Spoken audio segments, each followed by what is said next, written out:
नमः शिवाय। ओम नमः शिवाय। ओम नमः शिवाय। ओम नमः शिवाय। ओम नमः शिवाय। ओम नमः शिवाय। ओम नमः शिवाय। ओम नमः शिवाय। ओम नमः शिवाय। परम शिव भक्त नमः भृगुपुत्र शुक्राचार्य जी आंखें खोले और अपने मित्र को देखिए।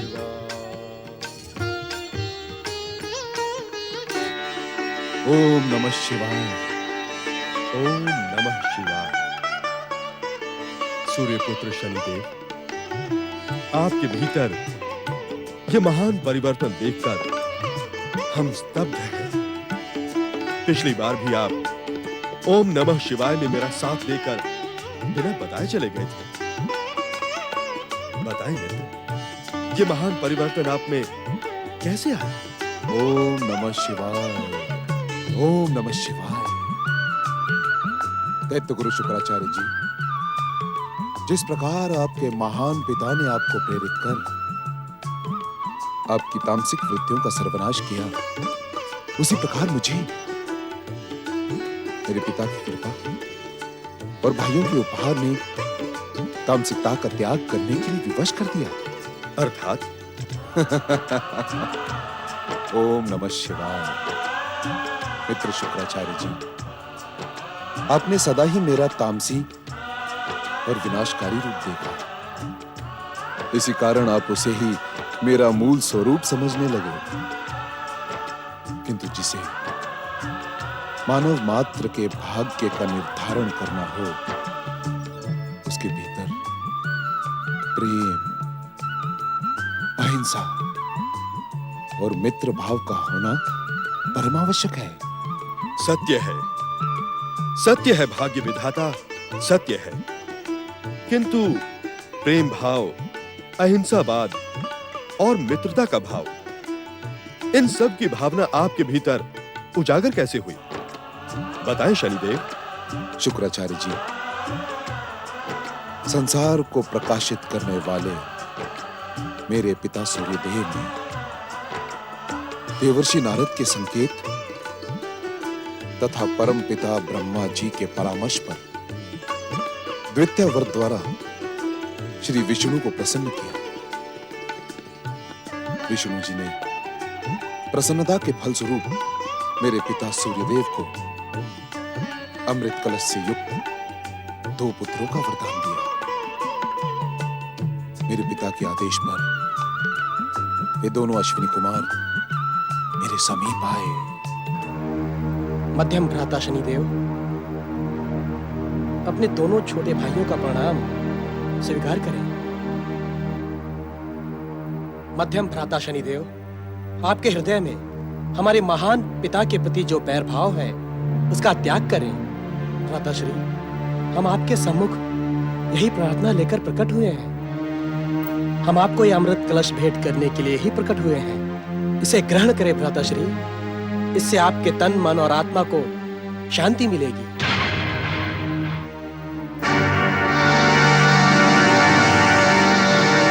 भ्राताश्री, इसे ग्रहण करते ही आपका अमोघ अस्त्र से आहत चरण पूर्ववत स्वस्थ हो जाएगा।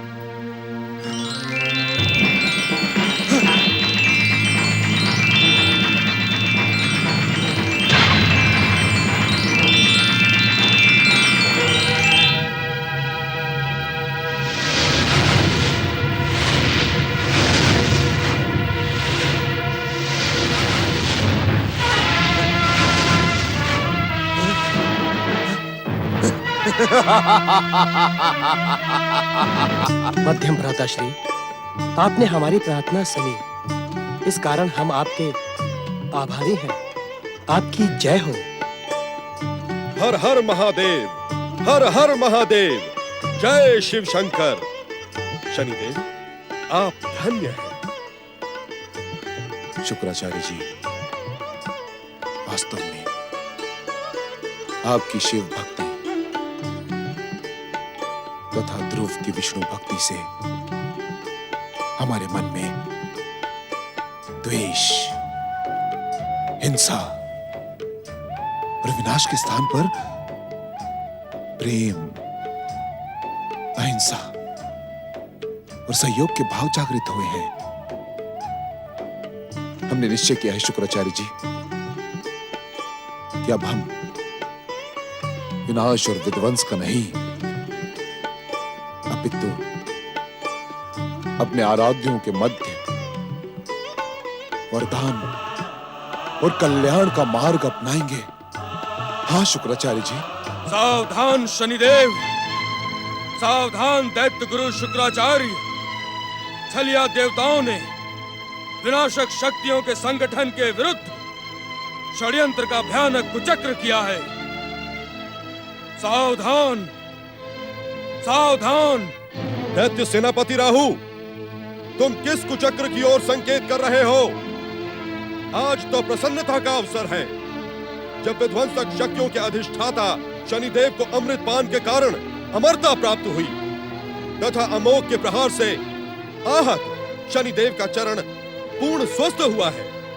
हाँ राहु, हाँ, ये देखो। छलिया विष्णु और दुष्ट देवताओं ने ज्ञात होने पर भी कुचक्र को रचा है दैत्य गुरु। भाग्य विधाता शनिदेव का क्रोध विष्णु के संसार में महाप्रलय की भूमिका न रच दे, इसी कारण दुष्ट देवताओं ने इन्हें भाइयों के प्रेम की डोर से बांधने का षड्यंत्र किया है।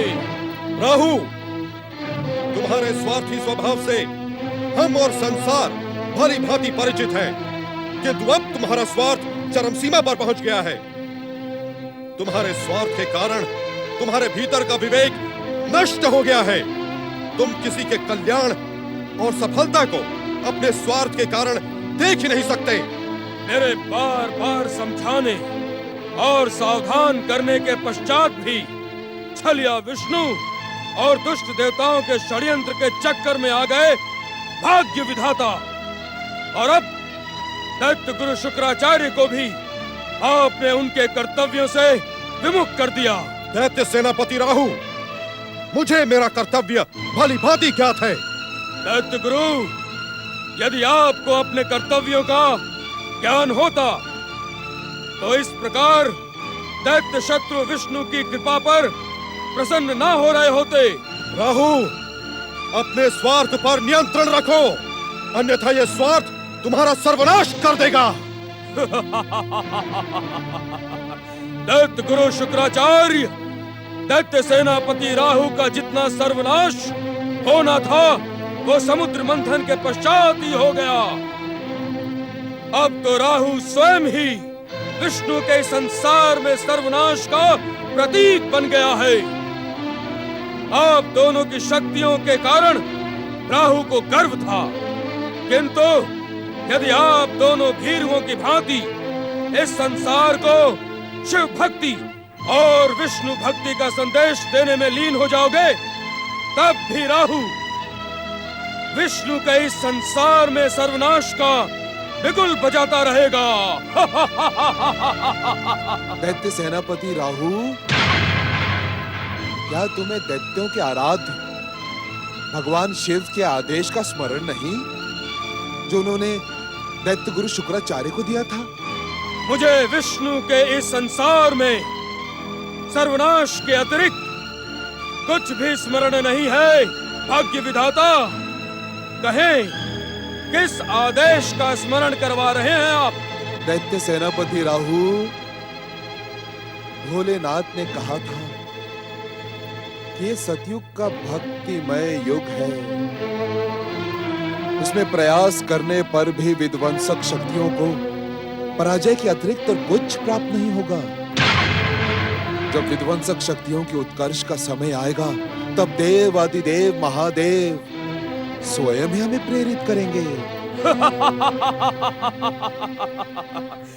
तो क्या आप इस बात के इच्छुक हैं भाग्य विधाता कि शुक्राचार्य की भांति हम भी उसी समय की प्रतीक्षा करें और शिव भक्ति में लीन हो जाएं। यदि तुम ऐसा कर पाते राहु तो तुम्हारा जीवन धन्य हो जाता, धन्य। किंतु जब तक तुम्हारे भीतर स्वार्थ का एकमात्र अंश भी शेष है, तब तक तुम शिव भक्ति में लीन नहीं हो पाओगे राहु, नहीं हो पाओगे। मुझे शिव भक्ति में लीन होने की आवश्यकता भी नहीं। त्रिदेव ब्रह्मा विष्णु महेश ने सदा एक दूसरे के मध्य संधि रखकर दैत्यों, असुरों और राक्षसों का सर्वनाश किया। मैं दैत्य सेनापति राहु उन्हें कदापि क्षमा नहीं कर सकता। दैत्य सेनापति राहु, प्रतिशोध की जिस अग्नि को तुम स्वार्थ की समिधा डालकर उत्तेजित कर रहे हो, उससे किसी और का नहीं, तुम्हारा ही सर्वनाश होगा। भगवान शिव का आदेश मानकर हमें विध्वंसक शक्तियों के उत्कर्ष के उचित अवसर की प्रतीक्षा करनी होगी। दैत्य गुरु शुक्राचार्य, उत्कर्ष के अवसर की प्रतीक्षा करने के लिए क्या आप और भाग्य विधाता शनिदेव पर्याप्त नहीं है? मैं प्रतीक्षा में नहीं, प्रहार में विश्वास करता हूँ। यदि छलिया विष्णु के मोहिनी स्वरूप को देखकर उस दिन मैं भी महाराज बलि और अन्य दैत्यों की भांति अमृत की प्रतीक्षा करता, तो विष्णु का कुचक्र मुझे जीवित ही नहीं रहने देता। तुम्हारे मस्तक कटने की दुर्घटना से हमें पूर्ण सहानुभूति है राहु।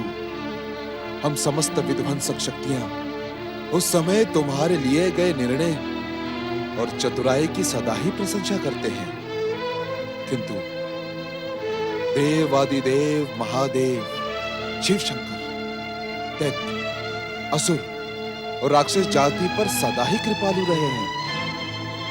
उनका आदेश मानकर यदि हम इस समय उचित अवसर की प्रतीक्षा करें तो यह अनुचित नहीं होगा राहु। आप करें प्रतीक्षा भाग्य विधाता शनिदेव। मैं तो विष्णु के संसार में अपने सर्वनाश के अभियान को निरंतर गति प्रदान करता रहूंगा। भाग्य विधाता शनिदेव, दैत्य गुरु शुक्राचार्य, मैं आपको भक्ति के मार्ग पर जाने नहीं दूंगा।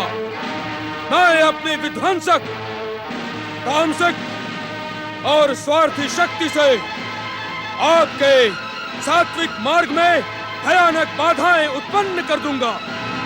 सावधान! भाग्य विधाता शनिदेव, आपका ये परिवर्तित रूप न केवल मुझे प्रिय है, अपितु ये रूप हमारी मित्रता के अनुकूल है। आप स्वार्थी राहु के बहकावे में आकर उत्तेजित न हो, क्रोध का त्याग कर दें।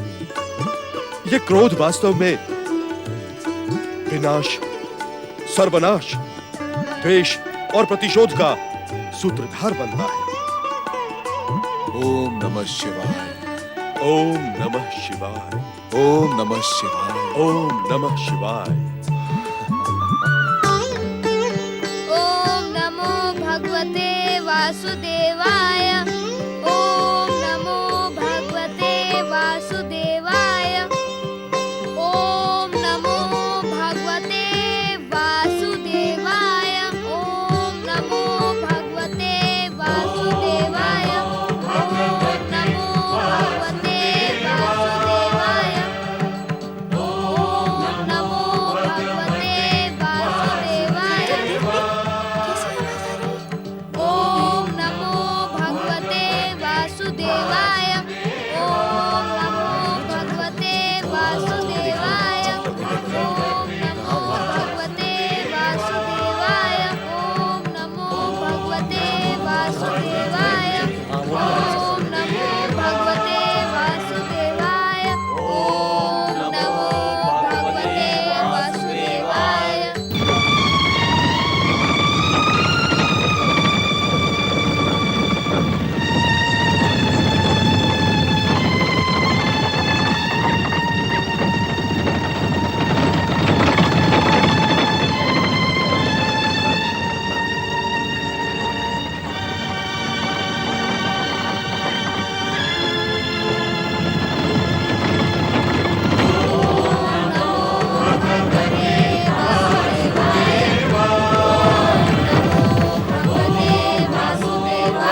आयुष्मान भवा पुत्र, आयुष्मान भवा। माता सुरुचि, यदि आपके सम्मान में मुझसे कोई अपराध हो गया हो तो मुझे क्षमा कर दें।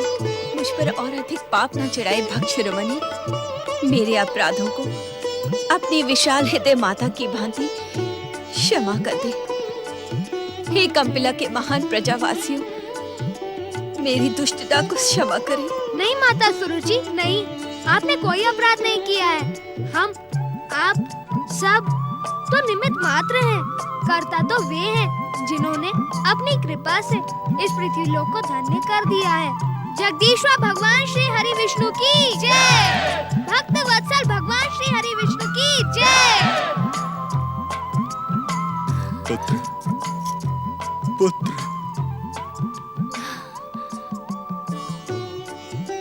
हे भक्त शिरोमणि ध्रुव, हे महाभागवत, तुम्हें हमारे कारण बहुत कष्ट पहुंचा। हमें क्षमा कर दो पुत्र। तुम्हारे कारण आज मनुवंश का ही नहीं, इस संसार के भाग्य का उदय हुआ है। किंतु अब हमारे साथ चलकर अपना अधिकार प्राप्त करो पुत्र। आओ पुत्र। भक्त शिरोमणि महाभागवत भक्तराज ध्रुव की जय। मनुवंश और महाराज उत्तानपाद की आओ पुत्र। महारानी सुनीति, वटरानी सुरुचि और युवराज ध्रुव की जय। भक्त शिरोमणि महाभागवत भक्तराज ध्रुव की जय। ओम नमो नारायणाय, ओम नमो नारायणाय, ओम नमो नारायणाय।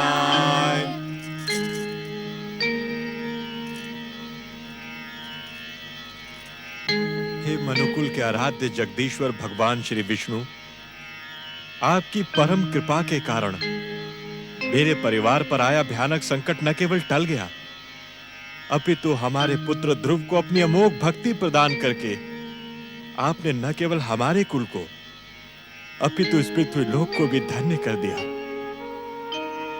आपकी जय हो श्री विष्णु, आपकी कोटि कोटि जय हो। जय हो, जय हो, जय हो, जय हो।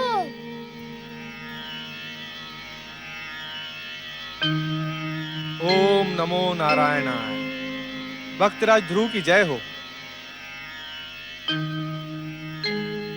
क्षमा करें महाराज, पृथ्वी लोक को अपनी अमोघ भक्ति से धन्य धन्य करने वाले भक्तराज ध्रुव के दर्शन पाने के लिए प्रजा व्याकुल हो रही है। महामंत्री सुदत्त, हम प्रजा की व्याकुलता का अनुमान लगा सकते हैं। श्री विष्णु के इस परम भक्त के दर्शन पाने के लिए हमारी विष्णु भक्त प्रजा निस्संदेह व्याकुल हो रही होगी। चलें, हम सभी राजसभा की ओर प्रस्थान करते हैं।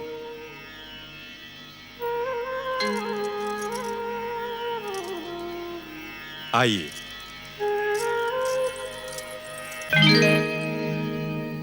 भक्तराज ध्रुव की जय। भक्तराज ध्रुव की जय।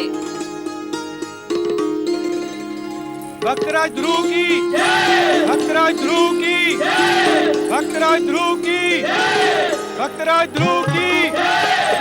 भक्तराज ध्रुव की।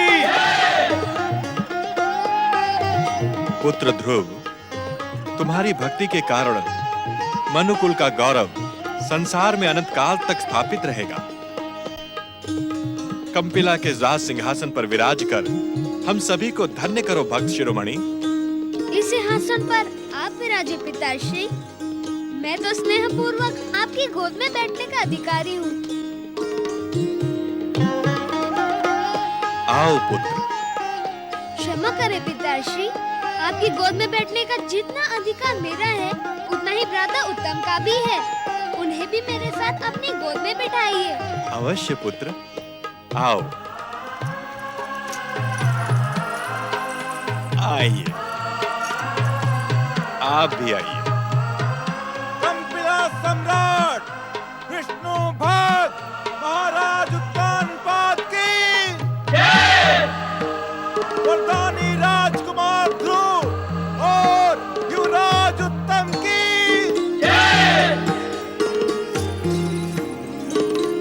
कंपिला की राजसभा में मैं अपनी एक प्रार्थना प्रस्तुत कर सकती हूँ? अवश्य। कंपिला के वासियों, जिसने अपनी भक्ति से संपूर्ण पृथ्वी को धन्य धन्य कर दिया हो, जिस देवी आत्मा के दर्शन मात्र से हम सबके पुण्य उदय हुए हो, आज इस शुभ अवसर पर उसे जन्म देने वाली माँ की जय जयकार नहीं करेंगे? बोलो कंपिला देश की पटरानी सुनीति और कंपिला देश के युवराज ध्रुव की जय। कंपिला वासियों, कंपिला की पटरानी तो सुरुचि ही रहेंगी। नहीं दीदी नहीं, मैं पटरानी पद के योग्य नहीं हूँ। मुझे अपनी चरण सेवा का अवसर देकर धन्य करे और पटरानी पद स्वीकार करे। पटरानी पद के योग्य तो आप ही हैं महारानी सुनीति। कृपया आप इस पद को अस्वीकार न करें। हमारी पटरानी आप ही हैं महारानी सुनीति। क्षमा करें महाराज, प्रजा की इच्छा का सम्मान करते हुए अब आप इस विषय का निर्णय करें कि कंपिला की पटरानी कौन है। महाराज, यदि आप आज्ञा दे तो आपके निर्णय के पूर्व मैं प्रजा से कुछ निवेदन करने की इच्छुक हूँ। अवश्य। कंपिला वासियों, मुझे आपकी भावनाओं का भली भांति ज्ञात है, किंतु पटरानी पद स्वीकार करके मेरा वचन मिथ्या हो जाएगा। मुझे पूर्ण विश्वास है कि कंपिला की भागवत भक्त प्रजा मेरा वचन किसी भी मूल्य पर मिथ्या नहीं होने देगी। कंपिला की पटरानी सुरुचि ही रहेगी। नहीं दीदी नहीं, मैं ये पटरानी पद कदापि स्वीकार नहीं कर सकती। आपने मुझे वचन दिया था, मैं उस वचन को निष्क्रिय करती हूँ। हट न करो सुरुचि, मैं इस पटरानी पद को नहीं स्वीकार सकती। किंतु दीदी। प्रिय सुरुचि, ये मेरा निवेदन भी है और आदेश भी। कंपिला की पटरानी तुम ही रहोगी।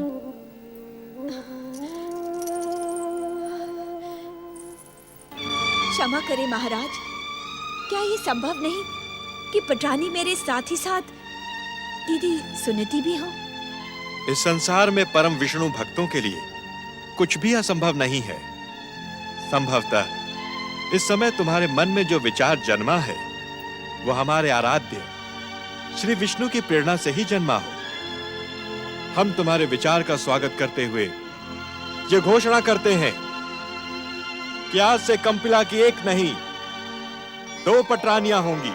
कंपिला देश की पटरानी सुनीति और पटरानी सुरुचि की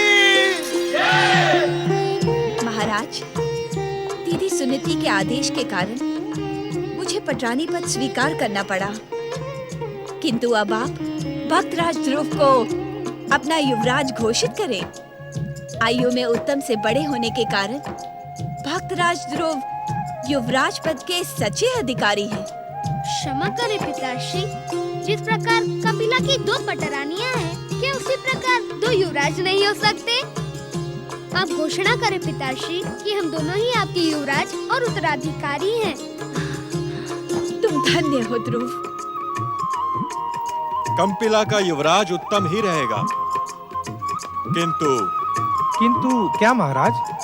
कंपिला के प्रजावासियों, बालक ध्रुव ने छोटी सी आयु में सृष्टि के पालन करता जगदीश्वर भगवान श्री विष्णु की परम कृपा एवं वरदान प्राप्त करके स्वयं को कंपिला राज सिंहासन का सच्चा अधिकारी सिद्ध कर दिया है।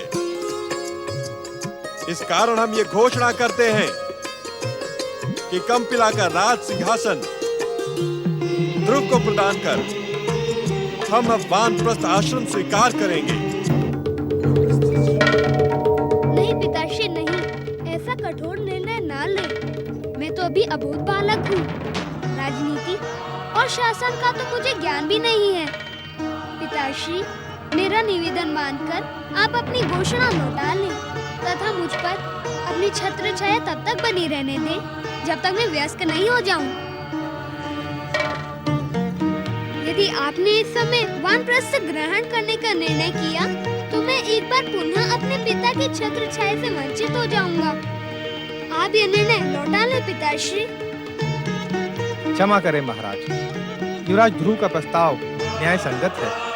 इस समय कंपिला को आपकी अत्यधिक आवश्यकता है और उससे अधिक आपके प्रेम और छत्र छाया की आवश्यकता है युवराज ध्रुव को, जिसे जन्म से ही आपका संरक्षण प्राप्त न हो सका। महाराज, आप भक्तराज ध्रुव के प्रस्ताव का सम्मान करें। भक्तराज ध्रुव का प्रस्ताव उचित है महाराज। प्रजा की इच्छा का सम्मान करना राजा का परम पावन कर्तव्य होता है। हमें ज्ञात है कंपिला वासियों कि हमारा निर्णय नीति के विरुद्ध नहीं है, किंतु मैं भक्तराज ध्रुव के प्रस्ताव को अस्वीकार नहीं कर सकता। नियति और होनी के सन्मुख हम सब विवश हैं। इसी नियति और होनी के कारण हमारा पुत्र इतने वर्षों तक हमसे दूर रहा। मैं उसकी भावनाओं का आदर करते हुए और उससे पिता का प्रेम प्रदान करने के उद्देश्य से अपना निर्णय लौटाता हूं। महाराज उत्तानपाद, युवराज ध्रुव और युवराज उत्तम की, पटरानी सुनीति और पटरानी सुरुचि की जय जयकार से कंपिला राज्य गूंज उठा। महाराज उत्तानपाद ने भक्त शिरोमणि ध्रुव का प्रस्ताव स्वीकार कर लिया। उधर पृथ्वीवासियों पर कृपा करने पधारी देवी यमुना ने अपने प्रिय भाई यमलोक के स्वामी सूर्य पुत्र यमराज को पुकारते हुए कहा, यमलोक के स्वामी भैया यम, आपकी प्रिय बहन यमुना आपके दर्शनों के लिए आतुर है। कृपा करके मुझे अपने दर्शनों से कृतार्थ करें भैया यम। मैं लंबे समय से आपकी प्रतीक्षा कर रही हूँ भैया। मेरी पुकार सुने यम भैया, मेरी पुकार का उत्तर दे यम भैया। यम भैया। भैया, क्या बहन यमुना का स्वर तुम्हारे हृदय को भी उसी प्रकार द्रवित कर रहा है जिस प्रकार मुझे? हाँ भैया, पिताश्री ने बताया था कि मध्यम भ्राता शनिदेव और बहन तृप्ति के समान ही यमलोक के स्वामी यमराज और बहन यमुना भी हमारे अग्रज भाई बहन हैं। भैया, हमारी बहन यमुना हमारे अग्रज भाई यमदेव को दर्शनों के लिए पुकार रही है। हमें इनकी सहायता करके इनकी उद्विग्नता का शमन करना चाहिए। हाँ भैया, पिताश्री के द्वितीय व्रत की सफलता के कारण हमें श्री जगदीश्वर विष्णु की कृपा से ये आकार इसीलिए प्राप्त हुआ है कि हम पिताश्री के यशस्वी परिवार में प्रेम पूर्ण वातावरण स्थापित करने के साथ ही देवताओं को रोग और विकारों से मुक्ति प्रदान कर सके।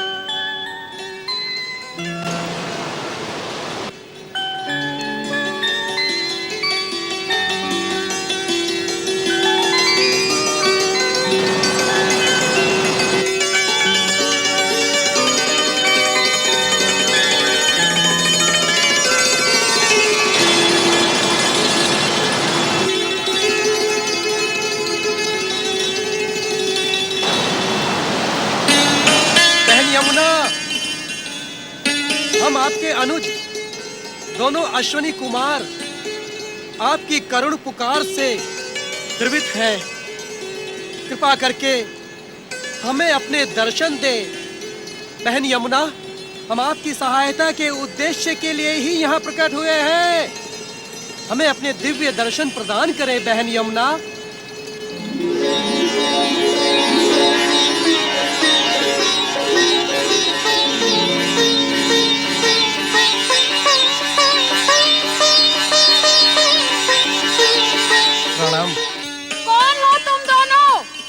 हम आपके छोटे भाई अश्वनी कुमार हैं।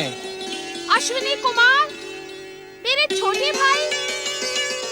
तब तो तुम्हारी माता भी मेरी माता संज्ञा होंगी। अर्थात तुम दोनों मेरी माता संज्ञा के पुत्र नहीं हो। तो फिर स्वयं को मेरा भाई बताने का दुस्साहस क्यों कर रहे हो? मुझे भ्रमित करने के पीछे तुम्हारा क्या उद्देश्य है? सत्य कहो, अन्यथा अपनी शक्ति से मैं तुम्हारी माया का क्षण भर में सर्वनाश कर दूंगी।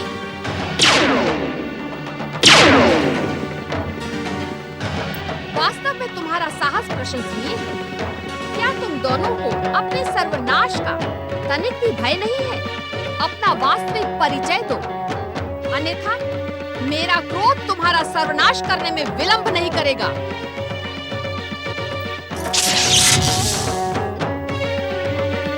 क्या तुम दोनों को मृत्यु ही प्रिय है? क्या तुम दोनों मेरे अग्रज भाई यमदेव का निवाला बनने के उद्देश्य से ही मेरे समीप आए हो?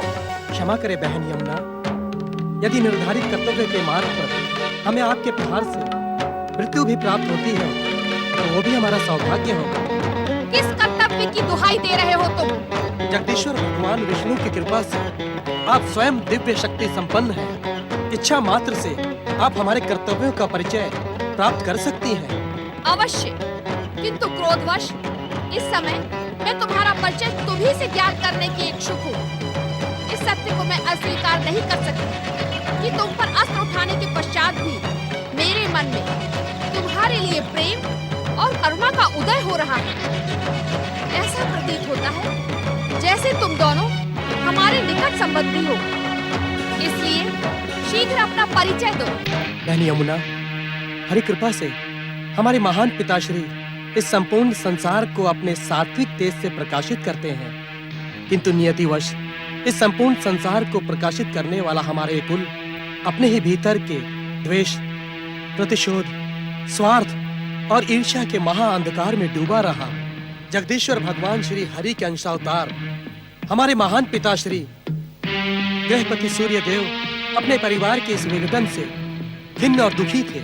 परिवार की शांति और प्रेम पूर्ण वातावरण की स्थापना के लिए हमारे महान पिताश्री ने द्वितीय व्रत द्वारा जगदीश्वर श्री हरि को प्रसन्न किया।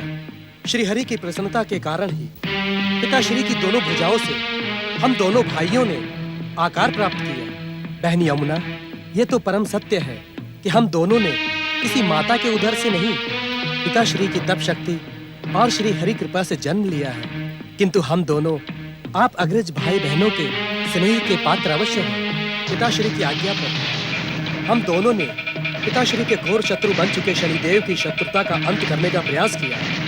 बहन यमुना, आज हम आपसे भी यही निवेदन करने के उद्देश्य से यहाँ प्रकट हुए हैं कि आप हमें अपने छोटे भाइयों के समान स्नेह प्रदान करें।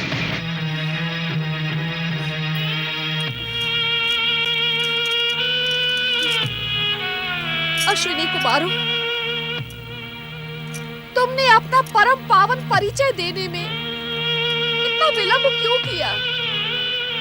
मुझे क्षमा कर दो अनुजो। व्यर्थ ही मेरा क्रोध तुम्हारे अपमान का कारण बना। नहीं बहन यमुना, नहीं, आपका क्रोध अनुचित नहीं था। कहे बहन यमुना, हम आपकी क्या सेवा कर सकते हैं? हरि कृपा से आकार प्राप्त करने वाले अश्विनी कुमारों, तुम्हें देखकर मैं धन्य हो गई।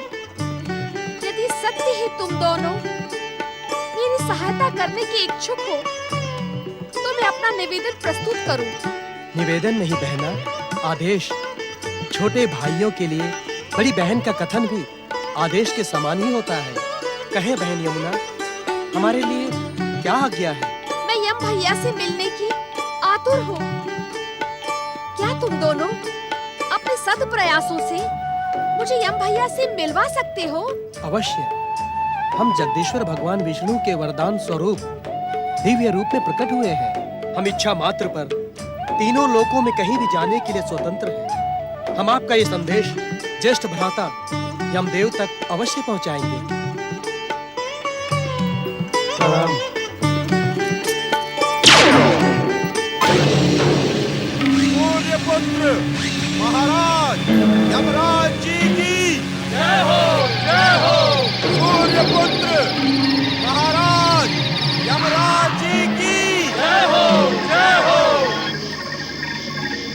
यमलोक के लेखाधिकारी चित्रगुप्त जी।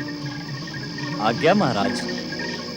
यमलोक से संचालित प्राणियों की मृत्यु व्यवस्था उचित विधान के अनुसार चल रही है ना? आपकी कृपा से यमलोक से संचालित सारी व्यवस्थाएं उचित विधान से ही चल रही हैं। निश्चित समय पर यमदूत प्राणियों के प्राण उनके शरीर से खींच लेते हैं।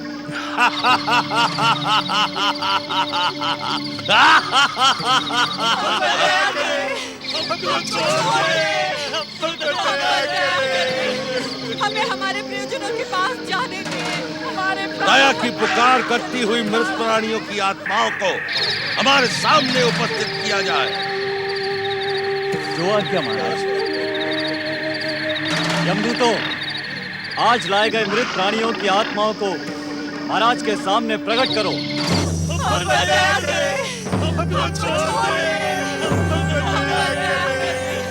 हमें हमारे प्रियजनों के पास जाने दें।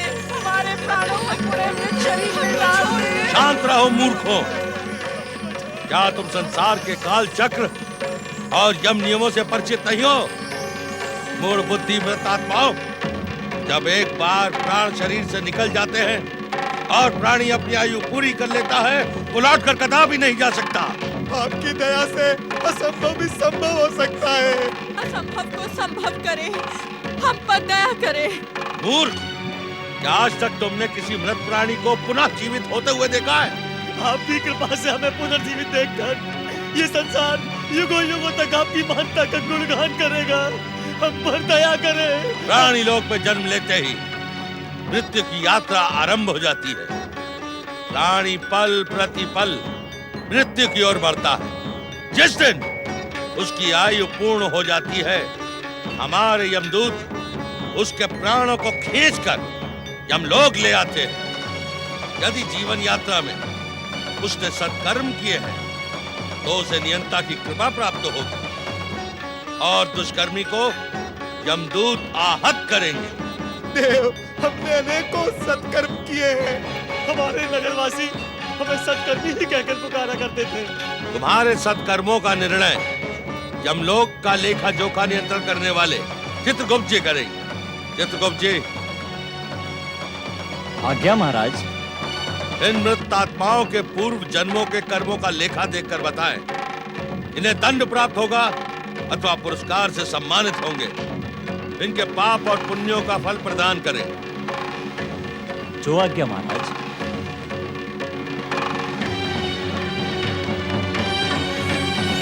हम पे दया करो।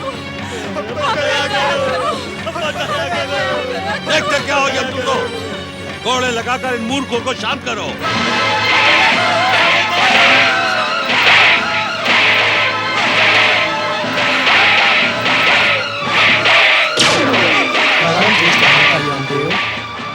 ज्येष्ठ भ्राता, हम आपके अनुज अश्विनी कुमार हैं। हमारे पिताश्री के जब तब व्रत के कारण श्री हरि विष्णु ने प्रसन्न होकर हमारे पिताश्री सूर्य देव के शरीर से ही उत्पन्न किया है। ज्येष्ठ भ्राता, इस समय हम आपको संसार का सबसे अधिक श्रेष्ठ पदार्थ भेंट करने के उद्देश्य से यमलोक में प्रकट हुए हैं। इसे ग्रहण करें भ्राताश्री। ज्येष्ठ भ्राताश्री, जगदीश्वर भगवान विष्णु की कृपा और पिताश्री सूर्य देव की आज्ञा से इस अमृत पर आपका पूर्ण अधिकार है। मन में उठते संदेह का त्याग कर आप निसंकोच इस अमृत को ग्रहण करें। इस अमृत पान का सुपरिणाम शीघ्र ही आपके सम्मुख आ जाएगा।